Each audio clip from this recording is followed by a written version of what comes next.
so much for watching. Welcome to my channel. I still want to thank you all for the continued support. Thank you for watching. Thank you for subscribing.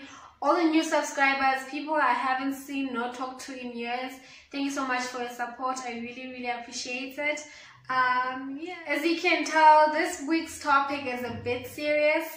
I did want to open up a bit about my struggle with low self-esteem, with my perception of self-confidence, how that affected the way I carried myself, my dreams for myself, the way I related with other people, my relationship, my academics, everything. So I don't want this video to be long, so let's just get right into it. So I think my problems with self-esteem started in my first year at Varsity. Growing up, I was a relatively quiet child. I think I come from a very reserved family. Both my parents are really reserved. Like, you'd find me somewhere in the corner sucking my thumb. I used to suck my thumb, which is why probably my speech is still messed up. But I wasn't shy per se, but even though I was quiet, I wasn't really shy. At school, when it was time to work, I would work. When it was time to play, I would play with other kids. As a teen, I think that's where I started to bloom. I had so much fun. I had no struggles with confidence whatsoever. In fact, I was very confident. I had the most fun at school with my girls, with my friends. Shout outs to the Groovy Group girls. We were called the Groovy Group girls. Yeah, unfortunately enough, I didn't have any problems with maybe my weight issues or skin problems. So I did have flaws, like I was teased about my legs, like the boys at school would tease me about my legs, like, yo, ufiti, unezika, unezgwek, all those things, but they never really got to me with too, like my brothers as well. They used to make fun of my big forehead, my brothers actually had a song about my big forehead. But that really never affected me. I think I wasn't really concerned about the way I looked. As long as I was doing well at school, I was performing well at school, I was a happy child. So I think the problem started in Varsity. So I want to highlight some of the factors that might have contributed to my struggles with self-esteem. Number one could have been the culture shock. Ne? Bloem is a very chill city, but still, I'm from Islalini. No matter how chilled it was, I was always going to have a hard time adapting. It was a different environment. The culture was different. The atmosphere was different. Things were done differently there. And that really did get to me. So yeah. Number two could have been like socioeconomic status. Like, the best thing about going to a small school was that most of us were pretty much in the same socioeconomic level, right? All our parents did the same things, like they were in the same professions: teachers, nurses, police, traffic officers. There were a few outliers, obviously, like doctors, lawyers, magistrates, whatever. But like the most common professions were like teachers, nurses, and so what one learner could afford, the next learner could easily afford as well. There were differences, obviously, but like we were pretty much the same, so we could relate on the same level. Varsity was different. People were like from different walks of life.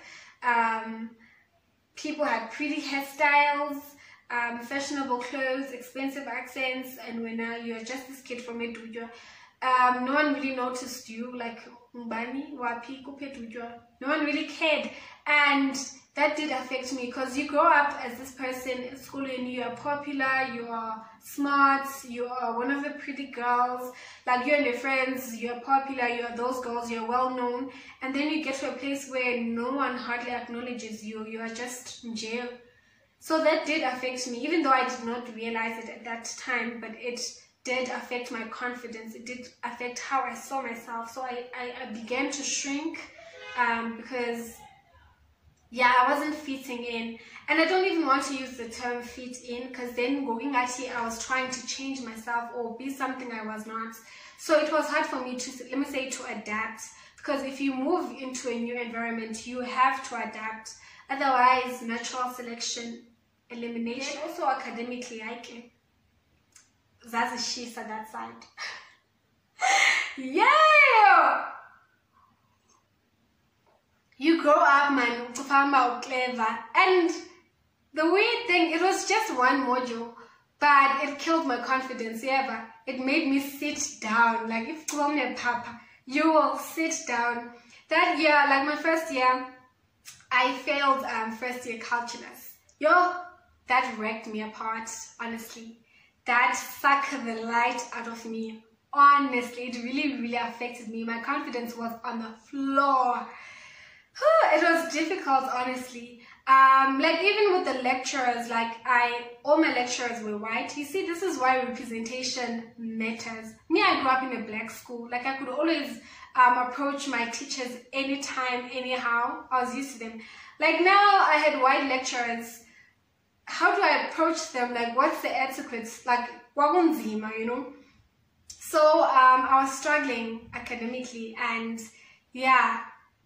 And then I was embarrassed as well. That affected my relationships because, like, at home I was embarrassed. Like, Usimulele, this star girl, she was really promising. Like, we knew she's gonna do well at Varsity, but I wasn't. So I was really embarrassed. So when I went back home, I was really moody. When I went back home, I was really moody. I was mean. I was a bully. I started actually isolating myself. So whenever I went back home, I didn't want to go to town. Like, I didn't want to see people I went to school with. I always just locked myself up in the house, in my room. Also with my friends, you know, like friends from high school and primary school, people I had been friends with for all my life, I started like drifting away from them. In my mind, it was because, no, we're all just growing up, so we are growing apart, we're outgrowing each other.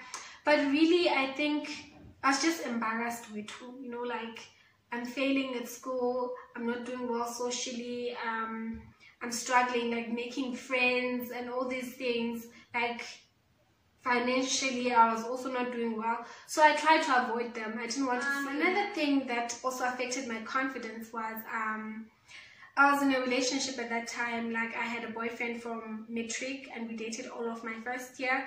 But things eventually fell apart, things weren't working out, and eventually we broke up. Yeah, I think we tried to work things out with, but things had changed. I also had changed, and eventually we broke it off, and that also affected me. That also affected my confidence, you know, like when you have a boyfriend, your confidence does go up. You have someone who loves you and cherishes you. So when that didn't work out as well, it affected me. Another thing actually that happened, I'm seeing this in hindsight now. I started wearing dull and dark colors. Like, I was wearing gray, black. I was always like in black jeans, black sneakers, navy hoodies. I think the brightest color I wore was maroon. Otherwise, I think I just wanted to remain conspicuous. I didn't want to draw any attention to myself. And thinking about it now, that was just like a reflection of what was happening inside of me. Nothing really colorful was happening in my life. And so I just became small and I shrunk, and my perception of self changed. I was a failure in my head. Nobody loved me. And yeah, I wanted to share a few tips on how I've been working on my self-esteem and how I'm trying to boost my confidence. Number one, I would say that don't stop doing things that you're good at, or continue doing things that you're good at. For me, I realized that I stopped doing the things I was good at. I stopped writing, I stopped reading for a period of like 5 or 6 years, yeah. I wasn't reading, I wasn't writing. So I feel like if you are good at sports, if you're good at anything, continue doing that, because that will boost your confidence. If you're good at something, that will boost your confidence. I started going back to writing maybe 2 years ago, like 2018, that's when I started writing again. It was difficult, it still is difficult. I feel like I'm not as good as I used to be in high school, but it's boosting my confidence because I feel like I'm progressing, there's progress in my life, and that is really helping me with my self-esteem. Number 2, I would say practice things that you're not good at. that will boost your confidence. Obviously, if you're failing at something, that affects your confidence, your self-esteem. So I failed calculus because I wasn't practicing. The following year, I repeated calculus and I practiced, and that boosted my confidence. The harder you work at something, the better you will feel about yourself. If you are making progress, that will make you feel better about yourself. So always practice. Number 3, I would say work on your relationships. Work on those key relationships that are important to you. I know it's easier said than done, but if there's a relationship that's affecting you, maybe you should talk to that person. And I'm not saying like reconcile with everyone you've had a misunderstanding with, but like if a relationship is important to you and it's really affecting you, try and talk to that person. For me, like it was my relationship with my mother. So because things between me and my mom were better, I became a better person. That boosted my confidence. So if there's any relationship that's affecting you, you probably do not realize it, but it's also affecting how you relate to other people as well. So try and work on those key relationships. 4, I would say set goals for yourself. Another thing that happened to me is that I had stopped dreaming. Like I had no dreams whatsoever. I had no goals for the future. I had no plans. I just woke up, I was just floating, but I would say set goals for yourself, set short-term goals so that you can work towards something tangible and so that you can also measure your progress. So if you're doing well, you can see, and that will actually boost your confidence, that will boost your self-esteem. The last tip would be pray. I know we usually say that we can't pray things away, and I definitely agree with that. Actually, one of my favorite quotes goes something like, he who does nothing but pray will soon cease to pray. He who does nothing but pray will soon cease to pray. If the only thing you do is just pray, eventually you're going to stop praying because you will think that prayer does not work. So if you're praying, do something about the situation as well. So for me, it was through prayer that I became aware that I had a problem with confidence and self-esteem, that I had a problem with the way, like my perception of self, and that I needed to work on it. I needed to heal. I was broken and I needed healing. It was through reading the Word of God that I knew like I needed to talk to someone. I needed to find a counselor. I still have not gone for therapy yet. It's a mid-term goal for me. And yeah, but right now I'm just doing the things that I can do. Yeah, I really hope this somehow has been helpful to someone. If you guys had any other tips on how we can build our confidence, on how we can work on our self-esteem, please feel free to share with us on the comments section down below. And if you want to talk, or if you feel like you can relate to my story, please feel free to also contact me on WhatsApp or DM me on Instagram. That's also fine. Yeah, that's it from me this week. I will see you guys next week. Have a great week, and please take care of yourselves, body, mind, and spirit. And I'll see you guys next week.